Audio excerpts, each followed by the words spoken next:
Agar kapalak Braziliyada qanot qoqsa, u Texasda bo'ron keltirib chiqarishi mumkinmi? Albatta bu metafora edi, lekin buning tagida juda ham chuqur haqiqat yashiringan. Kapalak effekti deb atalmish bu atamaning kelib chiqishi asosan matematik Edward Norton Lorenzning ilmiy ishlari bilan bog'liq. Lorenz dastlab bu hodisani tasvirlash uchun dengiz chag'alayi va bo'ronni misol qilib ko'rsatgan. Ya'ni shamol bo'lishi uchun chag'alaylar qanot qoqishi lozim. Biroq keyinchalik o'z nazariyasi jozibadorroq chiqishi uchun 1972-yilda chag'alay o'rniga kapalakdan foydalangan. U bu effektni ob-havo modelidagi o'zgarishlarni kuzatish orqali aniqlagan.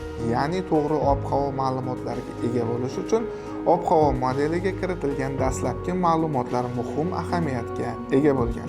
Dastlabki ma'lumotlar to'g'ri kiritilmagan taqdirda yoki umuman kiritilmaganda ob-havo ma'lumotlari haqidagi natijalar aniq bo'lmagan.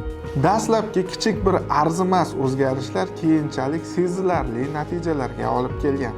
O'sha paytlardan buyon kapalak effekti atamasi faqatgina ob-havo mavzusida ishlatibgina qolinmay, balki kichik sabab katta natijaga olib kelishi mumkin bo'lgan keng jabhalarda qo'llanilib kelinmoqda.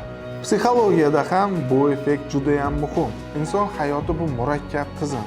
Bir qaror, bir so'z, hattoki bir fikr keyinchalik sizni hayot yo'lingizni butunlay o'zgartirib yuborishi mumkin.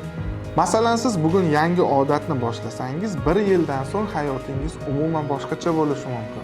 Yoki aksincha, kechiktirilgan bir qadam, rad etilgan imkoniyat keyinchalik hayotingizni umuman boshqa yo'lga burib yuborishi mumkin. Biz ko'pincha katta o'zgarishlarni kutamiz, lekin aslida hayotni o'zgartiradigan narsa mayda, lekin izchil harakatlardir.